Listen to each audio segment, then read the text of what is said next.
Hello बच्चों। तो आज की क्लास में हम लाए हैं आपके लिए नीट मोशन एंड प्लेन के PYQs जो ये क्वेश्चन नंबर 21 से 30 तक हैं। तो आइए शुरू करते हैं अपनी वीडियो को। तो क्वेश्चन नंबर 21 देखते हैं। क्वेश्चन नंबर 21 हमें कहता है A particle has initial velocity 2I plus 3j and acceleration is 0.3I and 0.2j. The magnitude of velocity after 10 second will be। Magnitude हमसे पूछा है। तो यहाँ पर जो इनिशियल वेलोसिटी है वो है 2I plus 3j। तो यहाँ पर देखेंगे एक्स डायरेक्शन में वेलोसिटी है 2 यूनिट और जो एक्सेलरेशन है एक्स डायरेक्शन में वो है 0.3। तो वी एक्स डायरेक्शन में वेलोसिटी फाइंड करेंगे तो u प्लस AT का फॉर्मूला लगाएंगे तो यहाँ पर आ जाएगा 2 प्लस 0.3 इंटू 10, क्योंकि t की वैल्यू है 10 सेकेंड्स। इस तरह से हमारा जो आंसर आएगा 2 प्लस 3 यानी कि 5 यूनिट जो है हमारी वेलोसिटी आ जाएगी x डायरेक्शन में। सेम v y डायरेक्शन में वेलोसिटी फाइंड करते हैं। तो इनिशियल वेलोसिटी y डायरेक्शन में है uy, ay इंटू टी करेंगे तो uy है मेरे पास 3 यूनिट प्लस एक्सेलरेशन है 0.2, टी की जगह 10 रखेंगे तो 3 प्लस 2 यानी कि 5 यूनिट हमारी y डायरेक्शन में वेलोसिटी आ जाएगी। तो v जो वेक्टर है वो बनेगा मेरा 5i प्लस 5j, और जिसका कि अगर मैं मैग्नीट्यूड फाइंड करना चाहूँगा तो आ जाएगा square root 5 square plus 5 square, और यानी कि 5 स्क्वायर रूट 2 यूनिट जो है मेरी वेलोसिटी आ जाएगी। इस तरह से फोर्थ ऑप्शन मेरा करेक्ट ऑप्शन आ जाता है। नेक्स्ट क्वेश्चन की तरफ चलते हैं। 24th क्वेश्चन है अ particle moves in a circle of radius 5 centimetre with constant speed, time period is 0.2 pi second. देखो कांस्टेंट स्पीड से मूव कर रहा है तो केवल सेंट्रीपिटल एक्सेलरेशन होगा जो कि होता है v स्क्वायर अपॉन r। तो सबसे पहले v फाइंड कर लेते हैं। 2 pi r upon time period, 2 into pi into r की वैल्यू है 5 सेंटीमीटर, डिवाइड करेंगे 0.2 इंटू पाई से, तो पाई से पाई कैंसिल होगा, डेसिमल हटाएंगे, 0 लगाएंगे, 2 से 2 कैंसिल होगा। इस तरह से 50 सेंटीमीटर पर सेकेंड वेलोसिटी आएगी जो कि 0.5 मीटर पर सेकेंड हो जाती है। अब मुझे क्या फाइंड करना है, मुझे फाइंड करना है इसका एक्सेलरेशन। तो एक्सेलरेशन होगा AC सेंट्रीपिटल एक्सेलरेशन होगा v square upon r. V square की जगह क्या रखूँगा 0.5 टाइम्स 0.5 डिवाइडेड बाई आर क्या है 5 सेंटीमीटर, तो सेंटीमीटर को मीटर में कन्वर्ट करूँगा 100 से डिवाइड करके, और ये जो 100 है ये अब आ जाएगा डिनोमिनेटर में, क्योंकि न्यूमरेटर की ये न्यूमरेटर में जाएगा क्योंकि डिनोमिनेटर की भी डिनोमिनेटर में है, और 0.1 टाइम कैंसिल हो जाएगा, और इस तरह से मेरे पास आता है 5 मीटर पर सेकेंड स्क्वायर मेरा आंसर आ जाता है। तो फर्स्ट ऑप्शन मेरा करेक्ट ऑप्शन आ जाएगा। नेक्स्ट क्वेश्चन की तरफ चलते हैं। क्वेश्चन नंबर 3 है। क्वेश्चन नंबर 3 हमें कह रहा है कि A body is moving with velocity 30 meter per second towards east. After 10 second, its velocity becomes 40 meter per second towards north. तो पहले तो जो वेलोसिटी है ऑब्जेक्ट है वो मेरा पहले डायरेक्शन बना लेते हैं। ये ईस्ट का डायरेक्शन हो गया और ये भाई नॉर्थ का डायरेक्शन हो गया। तो जो u वेलोसिटी थी वो थी हमारी u वेक्टर था 30 metre per second towards east. अब जो v वेक्टर है वो मेरा है 40 metre per second towards north, ये मेरा v वेक्टर है। तो मुझे एक्सेलरेशन एवरेज एक्सेलरेशन फाइंड करना है। तो सबसे पहले तो मैं डेल्टा v फाइंड करूँगा जो कि v vector minus u vector हो जाएगा। तो सबसे पहले मैं v वेक्टर ड्रॉ करता हूँ। v वेक्टर मेरा ये वेक्टर ड्रॉ आ गया, ये आ गया मेरा नॉर्थ के डायरेक्शन में 40 मीटर पर सेकेंड। अब यहाँ से मैं माइनस u वेक्टर ड्रॉ करता हूँ क्योंकि v में माइनस u को ऐड करेंगे तो ही मेरे पास डिफरेंस आएगा। तो माइनस v वेक्टर मेरा इधर आ जाएगा वेस्ट की तरफ जो कि आ जाएगा 30 मीटर पर सेकेंड। ये मेरा माइनस यू वेक्टर, ये जो बाई वी यू वेक्टर मेरा ईस्ट की तरफ था तो माइनस यू वेक्टर वेस्ट की तरफ हो जाएगा। दोनों को ऐड कर दूंगा, हेड से टेल से हेड को मिलाऊंगा तो डेल्टा वी आएगा, और डेल्टा वी का जो मैग्नीट्यूड होगा पाइथागोरस थ्योरम से फाइंड कर सकता हूँ 50 मीटर पर सेकेंड आएगा। लेकिन मुझे तो केवल एक्सेलरेशन का मैग्नीट्यूड चाहिए, तो जो एक्सेलरेशन का मैग्नीट्यूड होगा वो delta we magnitude divide by time. Delta we magnitude है 50, टाइम है 10 सेकेंड्स, तो मैग्नीट्यूड आएगा 5 मीटर पर सेकेंड स्क्वायर।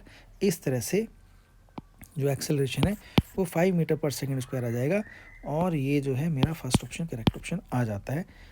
इस क्वेश्चन में भी 5 मीटर पर सेकेंड है, इसमें भी। नेक्स्ट क्वेश्चन की तरफ चल देते हैं। 24th क्वेश्चन है, a missile is fired for a maximum range with initial velocity 20 metre per second, g की वैल्यू 10 दी है, रेंज हमसे पूछी है। भाई मैक्सिमम रेंज कब होती है? जब एंगल ऑफ प्रोजेक्शन होता है 45 डिग्री। अब इस केस में अगर आर की वैल्यू फाइंड करेंगे तो आ जाते हैं u square sine 90 divided by g. देखो ये क्या आता है, ये साइन 90 क्यों है? क्योंकि यहाँ पर साइन 2 थीटा आता है, तो 2 थीटा, अगर थीटा 45 डिग्री है तो 2 थीटा 90 डिग्री होगा, तो ये मैक्सिमम रेंज आ जाएगी।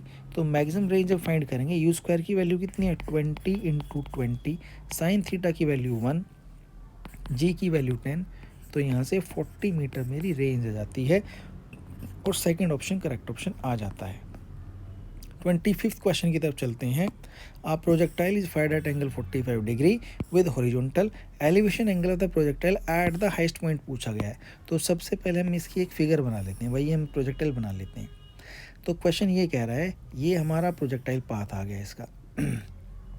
तो हमसे पूछा है कि एक प्रोजेक्टाइल है, उसको 45 डिग्री पर हमने प्रोजेक्ट किया, ये एंगल हमारा 45 डिग्री है। हमसे पूछा जो उसका हाईएस्ट पॉइंट है उस पॉइंट का, और जो पॉइंट ऑफ प्रोजेक्शन है ये वाला पॉइंट, इन दोनों पॉइंट का एंगल ऑफ प्रोजेक्शन कितना, एंगल ऑफ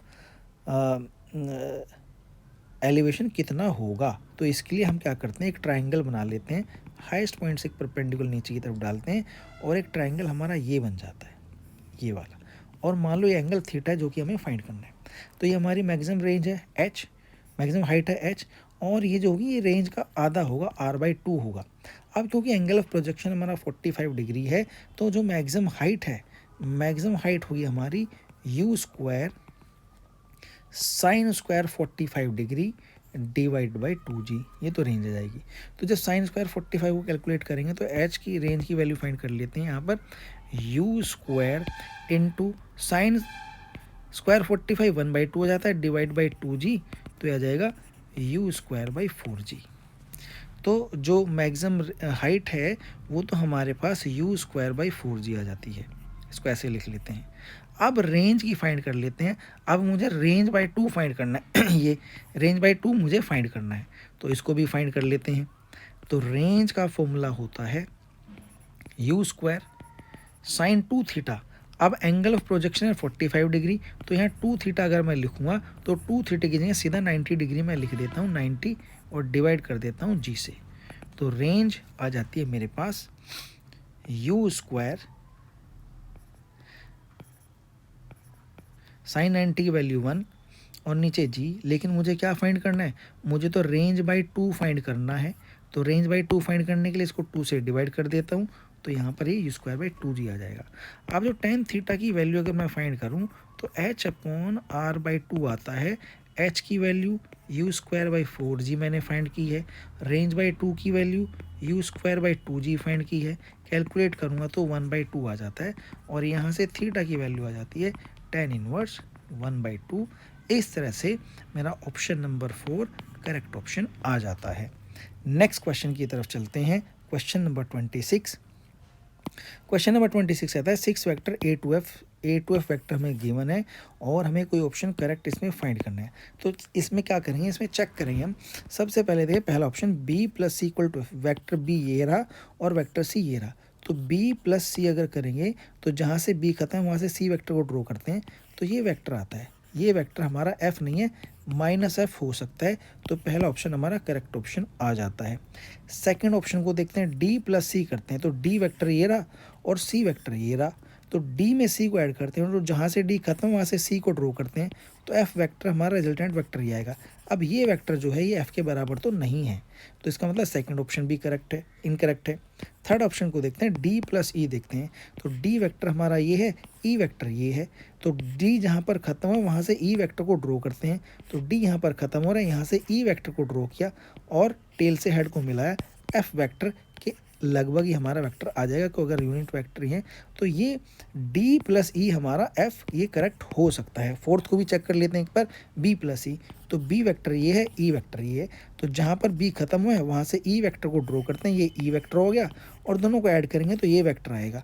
अब ये वेक्टर भी जो है मेरा एफ वेक्टर तो नहीं है, तो ये फोर्थ ऑप्शन भी करेक्ट है। तो थर्ड ऑप्शन केवल करेक्ट हो सकता है कि डी में जब ई वेक्टर को ऐड करूँगा तो देखो डायरेक्शन और मैग्नीट्यूड लगभग सेम आ रहा है, तो एफ वेक्टर मेरा आ जाएगा, तो थर्ड ऑप्शन मेरा करेक्ट ऑप्शन आ जाता है।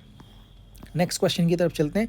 27th क्वेश्चन है, the speed of a projectile at its maximum height is half of its initial value. देखो मैक्सिमम हाइट पर स्पीड एट मैक्सिमम हाइट क्या होती है, केवल हॉरिजॉन्टल स्पीड रह जाती है, ठीक, इक्वल टू यू एक्स होगी, क्योंकि वहाँ पर वर्टिकल स्पीड तो होती नहीं है। और यू एक्स क्या होती है, यू एक्स होती है यू कॉस थीटा, जहाँ पर थीटा क्या है, थीटा जो है हमारा एंगल ऑफ प्रोजेक्शन है। लेकिन ये कितनी है, ये हमसे पूछा है half of its initial speed, half of its initial speed यानी कि जो यू इनिशियल स्पीड थी उसकी आधी है। तो यहाँ से आप देखो यू से हमारा यू कैंसिल आउट हो जाता है, और जो कोस थीटा है, कोस थीटा की वैल्यू 1/2 आ जाती है, जो कि कोस 60 की वैल्यू होती है। तो थीटा की वैल्यू यहाँ पर 60 डिग्री आ जाती है, यानी कि 60 डिग्री से अगर प्रोजेक्टाइल को प्रोजेक्ट करेंगे तो मैक्सिमम पॉइंट पर उसकी जो स्पीड है वो इनिशियल स्पीड की आधी हो जाएगी, और फर्स्ट ऑप्शन हमारा करेक्ट ऑप्शन आ जाता है। नेक्स्ट क्वेश्चन की तरफ चलते हैं, question number 28। A particle moves in x y plane according to rule x equal to a sine omega t, y equal to a cos omega t. देखो ध्यान से देखना भाई, x equal to a sine omega t और y equal to a cos omega t. तो अगर मैं इसको पोलर कोऑर्डिनेट में कन्वर्ट करूं तो आर जो मेरा वेक्टर है, पोजीशन वेक्टर, वो आ जाएगा a sine omega t i plus a cos omega t j, j cap, इस तरह से आ जाएगा। ये जो इक्वेशन है ये एक किसकी इक्वेशन है भाई, एक सर्कल की इक्वेशन है, और जिसकी की जो रेडियस है, रेडियस उसकी होगी ए, और जो कि आपका घूम रहा है बिना अपनी रेडियस को चेंज किए, और इसका जो सेंटर होगा, जो ओरिजिन होगा, वो इसका सेंटर होता है।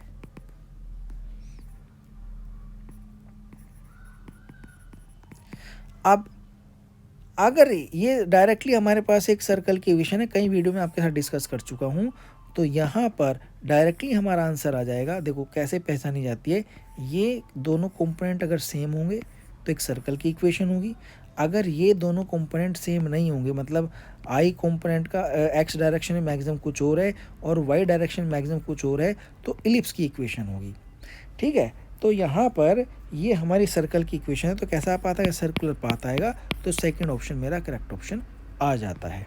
नेक्स्ट चलते हैं क्वेश्चन नंबर 29 की तरफ। A particle has the initial velocity 3i + 4j and acceleration this, the part speed after 10 second, 10 second के बाद उसकी स्पीड हम फाइंड करेंगे।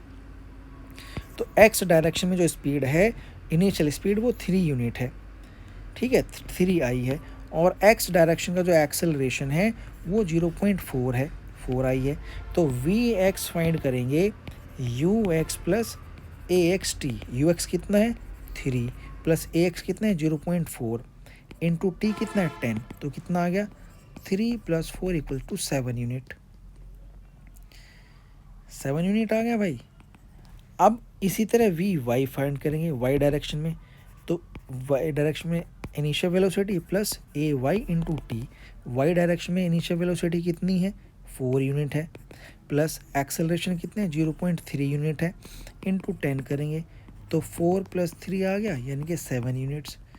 तो अब देखो भाई, तो जो वेलोसिटी वेक्टर है वो आएगा 7i + 7j, क्यों, क्योंकि वाई डायरेक्शन में 7, एक्स डायरेक्शन में 7 यूनिट है और वाई डायरेक्शन में 7 यूनिट वेलोसिटी है। तो जो मैग्नीट्यूड है, इसको मैग्नीट्यूड जब फाइंड करेंगे तो मैग्नीट्यूड आ जाएगा √7² + 7² कितना जाएगा 7√2 यूनिट्स का मैग्नीट्यूड मेरा आ जाएगा। और ये जो मैग्नीट्यूड है, इस तरह से सेकंड ऑप्शन मेरा करेक्ट ऑप्शन आ जाता है। नेक्स्ट क्वेश्चन की तरफ चलते हैं, क्वेश्चन नंबर 30। इस वीडियो का लास्ट क्वेश्चन है, particle of mass m is projected with velocity v making angle 45 with the horizontal when the particle lands on the level ground the magnitude of the change in momentum will be. तो सबसे पहले हम इसकी figure बना लेते हैं। मान लो ये हमारा इस पाथ पर कोई प्रोजेक्टाइल मूव करता है और ये हमारा उसका प्रोजेक्टाइल पाथ है, ठीक है। और यहाँ से उसको हमने u वेलोसिटी से उसको मान लो प्रोजेक्ट किया है, v वेलोसिटी से उसको प्रोजेक्ट किया है। तो अगर v वेलोसिटी से प्रोजेक्ट किया है, 45 डिग्री का एंगल है, तो जो उसकी हॉरिजॉन्टल स्पीड होगी वो होगी v साइन 45, जो कि आ जाती है v अपॉन स्क्वायर रूट 2।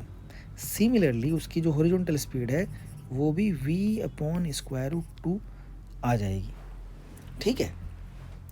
अब यहाँ पर जब वो अपनी एंड पॉइंट पर आएगा, वेलोसिटी इस डायरेक्शन में होगी, तो जो हॉरिजॉन्टल वेलोसिटी होगी वो तो सेम डायरेक्शन में होगी, लेकिन वर्टिकल वेलोसिटी नीचे की तरफ हो जाएगी। यानी कि वर्टिकल जो वेलोसिटी होगी वी वाई वो आ जाएगी minus v upon square root 2।